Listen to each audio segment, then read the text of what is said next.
رسول اللہ صلی اللہ علیہ وآلہ وسلم اور سیدنا ابو بکر صدیق رضی اللہ تعالیٰ عنہ 3 دن تک غار ثور میں چھپے رہے۔ سیدنا ابو بکر صدیق کے بیٹے عبداللہ بن ابی بکر رات کو ان کے پاس آ جاتے تھے اور پھر رات کے پچھلے پہر واپس چلے جاتے تھے۔ صبح وہ قریش مکہ کے ساتھ اس طرح کھل مل جاتے جیسے رات کو وہیں رہے ہوں۔ دن بھر ان کی باتیں سنتے، ان کے ارادے جانتے اور رات کو یہ خبر لے کر غار ثور پہنچ جاتے۔ عامر بن فہیرہ سیدنا ابو بکر صدیق کے غلام تھے۔ وہ غار کے آس پاس بکریاں چراتے اور رات کو انہیں بکریوں کا تازہ دودھ پہنچاتے۔ سیدنا ابو بکر صدیق کی بیٹیاں ان دونوں کے لیے کھانا تیار کرتی جسے رات کی تاریکی میں ان تک پہنچایا جاتا۔ اس طرح سیدنا ابو بکر صدیق کا پورا گھرانہ آپ صلی اللہ علیہ وسلم کی خدمت کی سعادت میں لگا رہا۔ تیسری رات اس غار سے نکلے عبداللہ بن اریقت نامی ایک شخص کو اجرت پر راستہ بتانے کے لیے ساتھ لے لیا۔ عامر بن فہیرہ بھی ساتھ تھے۔ مکے کے کافر ابھی تک ان کا سراغ لگانے کے لیے بے قرار تھے۔ صبح سے لے کر شام تک وہ انہیں ڈھونڈتے پھرتے تھے۔ پہلے دن کافروں نے رسول اللہ صلی اللہ علیہ وسلم کے گھر میں سیدنا علی کو پایا تھا۔ سیدنا ابو بکر صدیق بھی گھر میں نہ ملے۔ تب انہوں نے اعلان کیا، جو شخص محمد یا ابو بکر کو پکڑ کر لائے گا اسے ہر ایک کے بدلے میں 100 اونٹ انعام دے دیے جائیں گے۔ قبلہ بنو مدلج کا سردار سراقہ یہ اعلان سنتے ہی ہتھیار سجا کر ان کی تلاش میں گھوڑے پر روانہ ہوا۔ سراقہ مضبوط جسم کا مالک ایک بہادر شخص تھا۔ اس کی تلاش رائگاں نہ گئی۔ تلاش کرتے کرتے وہ ان کے قریب پہنچ گیا، لیکن اس سے پہلے کہ وہ قریب پہنچ پاتا گھوڑے نے ٹھوکر کھائی اور سراقہ کو لیے زمین پر جا رہا۔ سراقہ سنبھل کر دوبارہ گھوڑے پر بیٹھا، لیکن پھر ٹھوکر کھائی اور زمین پہ جا گرا۔ سیدنا ابو بکر صدیق یہ سارا ماجرا مڑ مڑ کر دیکھ رہے تھے۔ دشمن کو سر پر دیکھ کر بولے، اللہ کے رسول، ہمارا پیچھا کرنے والا بہت قریب آ گیا ہے۔ رسول اللہ صلی اللہ علیہ وآلہ وسلم نے فرمایا، غم نہ کرو، اللہ ہمارے ساتھ ہے۔ اس کے ساتھ ہی سراقہ کا گھوڑا زمین میں دھس گیا۔ یہ دیکھ کر سراقہ پکارا، مجھے معاف کر دیجئے، میں آپ کو کوئی تکلیف نہیں پہنچاؤں گا۔ نبی کریم صلی اللہ علیہ وآلہ وسلم نے دعا کی، گھوڑا باہر نکل آیا۔ سراقہ عاجزی کے ساتھ سر جھکائے قریب آیا اور آپ صلی اللہ علیہ وسلم کو کافروں کے اعلان کے بارے میں بتایا۔ آپ صلی اللہ علیہ وسلم نے اسے کسی کو بھی اپنے بارے میں خبر دینے کی ممانعت کی اور اسے واپس جانے کی اجازت دے دی۔ یثرب یعنی مدینے کے لوگوں کو آپ کی آمد کی اطلاع مل چکی تھی۔ وہ بے چینی سے آپ کی راہ دیکھ رہے تھے۔ آپ صلی اللہ علیہ وسلم 8 دن کے سفر کے بعد قبا کے قریب پہنچے۔ قبا مدینے سے 4 کلومیٹر کے فاصلے پر جنوب مغرب میں ایک گاؤں تھا۔ لوگوں کو آپ صلی اللہ علیہ وسلم کی آمد کی خبر ہوئی تو وہ اللہ اکبر کے نعرے لگاتے امڑ پڑے۔ آپ صلی اللہ علیہ وسلم نے قبا میں مسجد بنوائی۔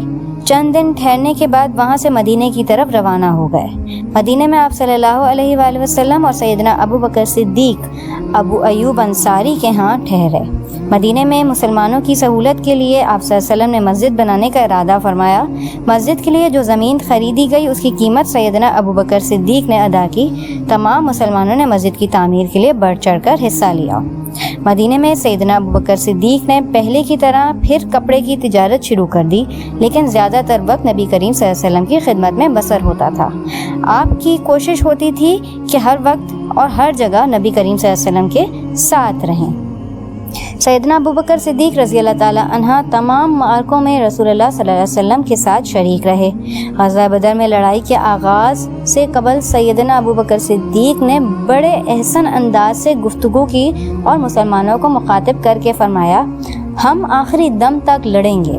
جنگ کے آغاز سے پہلے رسول کریم صلی اللہ علیہ وآلہ وسلم کافی دیر تک اللہ تعالیٰ سے فتح و نصرت کے لیے دعا کرتے رہے۔ جب وقت زیادہ گزر گیا تو سیدنا ابو بکر صدیق کا دل بھر آیا۔ وہ بولے، اللہ کے رسول صلی اللہ علیہ وآلہ وسلم اب بس کیجئے، آپ بہت دعا مانگ چکے ہیں، اللہ آپ سے کیا ہوا وعدہ ضرور پورا فرمائے گا۔ لڑائی شروع ہوئی۔ سیدنا ابو بکر صدیق رضی اللہ تعالیٰ عنہ رسول اللہ صلی اللہ علیہ وآلہ وسلم کے قریب رہے، جو بھی ادھر کا رخ کرتا وہ فوراً آگے بڑھ کر اس پر حملہ کر دیتے۔ کافروں کے اس لشکر میں ان کے بیٹے عبد الرحمن رضی اللہ تعالیٰ عنہ بھی شامل تھے۔ وہ ابھی مسلمان نہیں ہوئے تھے۔ جنگ کے بعد جب وہ مسلمان ہو گئے تو اس وقت انہوں نے کہا، ابا جان، بدر کی لڑائی میں آپ میری تلوار کی زد میں آئے تھے لیکن میں نے وار نہیں کیا تھا۔ سیدنا ابوبکر صدیق یہ بات سن کر مسکرائے اور کہا، اگر تم میری تلوار کی زد میں آتے تو میں تمہیں ہرگز نہ چھوڑتا۔ جنگ احد میں مسلمانوں کے ایک دستے کی غلطی کی وجہ سے جب مسلمان مصیبت سے دوچار ہو گئے اور چاروں طرف سے کافروں کے گھیرے میں آ گئے، کافر اللہ کے رسول پر پوری قوت سے ٹوٹ پڑے۔ اس وقت جن چند جانثار صحابہ نے دشمنوں کا مقابلہ کیا ان میں سیدنا ابوبکر صدیق بھی شامل تھے۔ اسی طرح غزوہ حنین کے موقع پر جب لوگ میدان چھوڑ گئے تھے تو آپ ان لوگوں میں شامل تھے جو رسول اللہ صلی اللہ علیہ وسلم کے ساتھ ثابت قدم رہے۔ جنگ خندق میں بھی فوج کے ایک دستے کے ساتھ خندق کی حفاظت کرتے رہے۔ بعد میں اس جگہ پر ایک مسجد بنائی گئی جو مسجد صدیق کے نام سے مشہور ہوئی۔ غزوہ تبوک کے موقع پر سیاہ جھنڈا ان کے ہاتھ میں تھا۔ عرض کہ سیدنا ابوبکر صدیق کسی بھی معرکے میں رسول اللہ صلی اللہ علیہ وآلہ وسلم سے پیچھے نہیں رہے۔ جب بیعت رضوان ہوئی اور صلح کی شرط طے کی گئی تو کچھ شرائط مسلمانوں کو ناگوار گزریں۔ لوگ سیدنا ابوبکر صدیق کے پاس آئے اور اپنے خیال کا اظہار کیا، جس کے جواب میں انہوں نے کہا، آپ اللہ کے رسول ہیں، اللہ جس طرح حکم دیتا ہے آپ اسی طرح کرتے ہیں، اللہ ان کی مدد کرے گا، تم ان کی اطاعت کرتے رہو، اللہ کی قسم وہ حق پر ہیں۔ غزوہ طائف میں آپ کے بیٹے عبداللہ رضی اللہ تعالیٰ عنہ تیر لگنے سے زخمی ہو گئے، اسی زخم سے ان کی وفات ہو گئی۔ تبوک کی لڑائی کے موقع پر لشکر کے لیے ہتھیاروں اور سواریوں کی بہت کمی تھی۔ رسول اللہ صلی اللہ علیہ وآلہ وسلم نے مسلمانوں سے فرمایا کہ دل کھول کر مال اور سامان دیں۔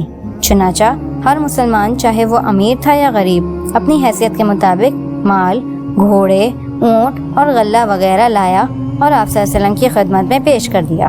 سیدنا ابوبکر صدیق نے اس موقع پر ایثار کی بہترین مثال پیش کی۔ اپنے گھر کا سارا سامان لے آئے۔ رسول اللہ صلی اللہ علیہ وآلہ وسلم نے پوچھا، ابوبکر اپنے بال بچوں کے لیے کیا چھوڑ کر آئے ہو؟ انہوں نے عرض کیا، ان کے لیے اللہ اور اس کا رسول کافی ہیں۔ اس لڑائی میں فوج کا جھنڈا سیدنا ابوبکر صدیق کو دیا گیا تھا۔ اس جنگ میں فوج کا سارا انتظام بھی انہی کے ہاتھوں میں تھا۔ جنگ تبوک سے واپسی کے بعد آپ صلی اللہ علیہ وآلہ وسلم نے سیدنا ابوبکر صدیق کو امیر حج مقرر فرمایا۔ انہوں نے لوگوں کو حج کروایا۔ 11 ہجری میں جنگ موتا کا بدلہ لینے اور روم کے بادشاہ سے جنگ کے لیے نبی کریم صلی اللہ علیہ وآلہ وسلم نے ایک لشکر تیار کیا۔ اس لشکر کا سالار اسامہ بن زید رضی اللہ تعالیٰ عنہ کو مقرر کیا گیا۔ سیدنا ابوبکر صدیق بھی اس لشکر میں شامل تھے۔ انہوں نے اس بات کا بالکل پرواہ نہیں کی کہ ان کا سپہ سالار 18-19 سال کا نوجوان ہے۔ دراصل وہ اللہ کے رسول کے ہر حکم کی تعمیل کرنا اپنا دینی فرض سمجھتے تھے۔ جو بات اللہ کے رسول کو پسند تھی وہ انہیں بھی پسند تھی، جس بات کو اللہ کے رسول ناپسند کرتے وہ انہیں بھی ناپسند ہوتی۔